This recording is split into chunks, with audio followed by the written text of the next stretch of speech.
Merci, Monsieur le Président. Voilà, Monsieur le Ministre, j'interviendrai effectivement plus spécifiquement par rapport à Tournai, qui est affecté par un drame humain que nous regrettons tous. Mais il y a le volet politique, et c'est vrai que nous avons appris qu'au sein du CPS de Tournai, il y avait eu des flux bancaires qui pourraient s'élever à 2 millions d'euros.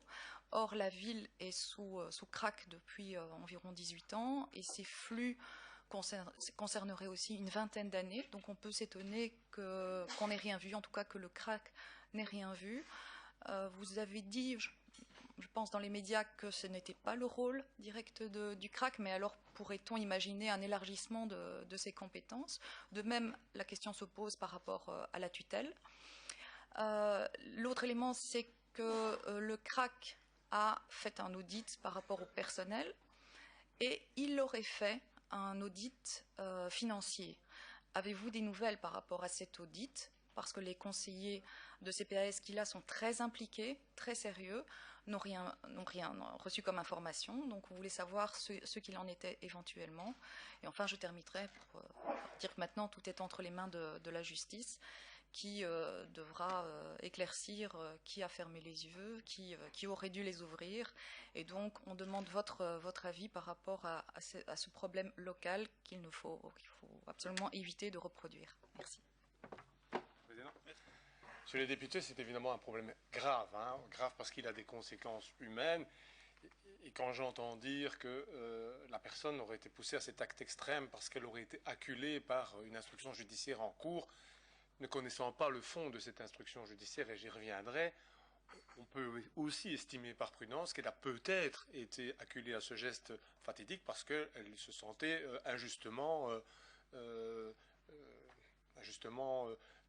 condamnée déjà à l'avance. Et peut-être que, voilà, alors moi je ne vais pas prendre aujourd'hui un parti ni pour l'une thèse ni pour l'autre thèse. Je veux dire que les deux thèses peuvent évidemment, par rapport à ce drame humain, coexister. Je ne veux pas condamner par avance une directrice financière qui, par ailleurs, et c'est dans la communauté, je veux dire, avait plutôt bonne réputation.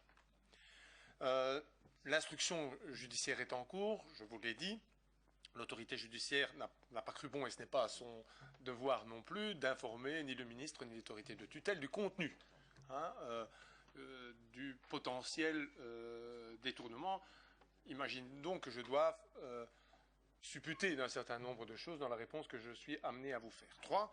J'ai évidemment demandé un rapport circonstancié sur la situation, tant à mon administration qu'au CRAC, rapport qui, Madame Roiroux, devra aussi contenir l'analyse financière dont vous avez fait état dans votre question. Mais je crois qu'il faut aller un peu plus avant, pas parler ici d'investigation, d'enquête, ce n'est pas notre rôle. Je pense qu'il faut pouvoir solliciter un rapport. Alors, sur le fond, quel est le rôle de chacun? Parce que j'ai entendu aussi beaucoup de choses, et vous-même, à cette tribune, commettez, en tout cas, je ne vais pas dire l'erreur non plus, mais en tout cas, un jugement par rapport à l'intervention des autorités de tutelle qui n'est toujours pas correct. Qui n'est pas toujours correct, pardon. Quelle est la tutelle sur les comptes et les budgets du CPS? Le code de la démocratie locale est très clair. C'est le conseil communal qui a, et non pas la DGO5, qui a autorité de contrôle tant sur les budgets que sur les comptes. Il y a une autorité de recours à ce contrôle qui est le gouverneur, et soyons de bon ton, le gouverneur travaille alors, lorsqu'il y a recours, avec les services, surtout les services décentralisés de la DGO5. Il y a donc bien, de manière indirecte une intervention de mon administration. Premier élément, qui contrôle les comptes? Je vous l'ai dit. Rien n'empêche, M. Cruc, une autorité communale chargée de cette tutelle, parce qu'elle ne s'en sent pas la capacité de demander, mais ça n'est jamais arrivé, je dois le dire, à mon administration, peut-être de se faire accompagner, voire même, parce que c'est l'autonomie communale, de mettre en place un contrôle externe via réviseur ou expert comptable. Je n'ai jamais eu aucune demande d'aucune commune dans ce sens, mais évidemment la possibilité reste ouverte en la matière. Deuxième élément, le rôle du CRAC. Si vous connaissez l'acronyme du CRAC, c'est Centre régional d'aide aux communes. Il pourrait devenir, mais je vous en donnerai les conséquences, Centre régional de contrôle des communes. Mais en l'occurrence, quel est le rôle du CRAC? Le rôle du CRAC, il est amené lorsqu'une commune est structurellement en déficit et qui sollicite des moyens de la région wallonne. Première hypothèse. Ou quand une commune connaît quelques difficultés et sollicite volontairement, sans solliciter de moyens, une analyse conseil du CRAC, de venir l'aider à prendre des mesures structurelles qui devraient amener la commune à l'équilibre.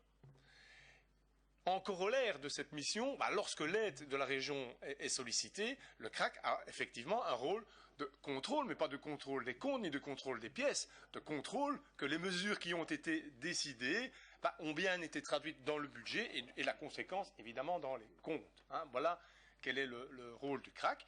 Il y a un troisième niveau de vérification, on n'en parle jamais ou peu dans ce dossier, or il semblerait que c'est là que les choses aient dérapé, c'est le contrôle de caisse qui tant à la commune qu'au CPS doit se faire trimestriellement, doit faire l'objet d'un rapport soumis au Conseil de l'aide sociale et au Conseil communal en séance publique.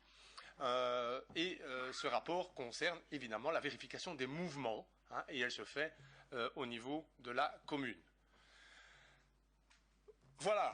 Alors, je ne voudrais pas non plus que l'on jette ici l'eau propre, qu'on légifère un peu vite dans l'émotion d'une situation certainement grave, et d'autant plus grave qu'elle touche un CPS, j'en conviens, mais il y a 262 directeurs financiers dans nos CPS, 262 directeurs financiers dans nos communes, et à ma connaissance, et pour autant que le fait soit avéré, restons prudents, je pense que presque l'honneur d'une profession peut être mis en jeu si on laissait croire qu'à un moment, il pourrait en être autrement, donc j'insiste quand même sur ce fait.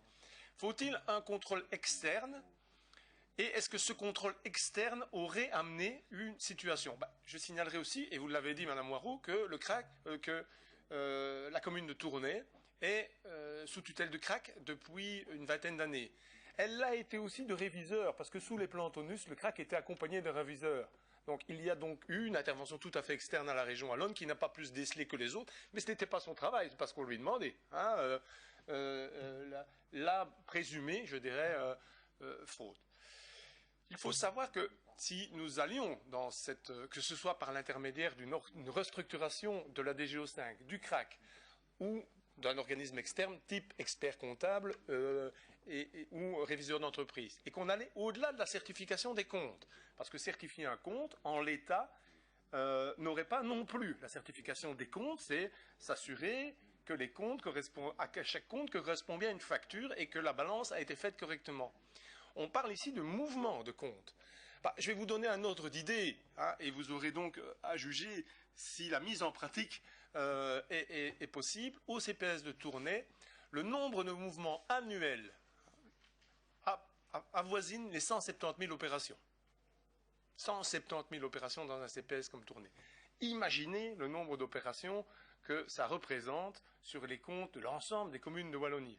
Alors on peut évidemment imaginer une administration spécifique, mais pour contrôler 170 000 opérations, il faut un contrôleur à temps plein. Il faut donc quelqu'un qui double le travail de receveur. On pourrait aussi imaginer un travail plus ponctuel, mais ça nécessiterait des moyens, ça coûterait si nous devions aller vers l'extérieur. Je pense que la facture se chiffrerait en millions d'euros, et également si on allait vers un contrôle de l'administration du CRAC où il faudra engager des centaines de fonctionnaires. Nonobstant ce fait, je pense qu'on doit être attentif à ce qui va suivre dans l'affaire de Tournai. Moi, je reste ouvert, évidemment, et je le dis, aujourd'hui, toute administration communale, tout CPAS qui veut se faire accompagner, et c'est là, je pense, peut-être l'enseignement que nous devons tirer, qui veut se faire accompagner dans la mise en place d'un contrôle ou d'un audit externe, parce que les autorités politiques auraient soit un doute, soit voudraient simplement se faire certifier, je veux dire. Moi, je resignale encore que tant mon cabinet que mon administration que le CRAC sont tout à fait à disposition pour accompagner ce type de démarche dans n'importe quelle commune qui se porterait ou de les autorités en verraient la nécessité. Puis, je pense, nous verrons aux enseignements que nous tirerons de cette affaire judiciaire, n'allons pas trop vite en besogne, s'il faut aller alors un pas plus loin Et je vous rappelle, 170 000 opérations sur des comptes journaliers, et il semblerait que ce soit à ce niveau, finalement, que s'il y a faute, elle ait eu lieu. Je vous remercie. Merci.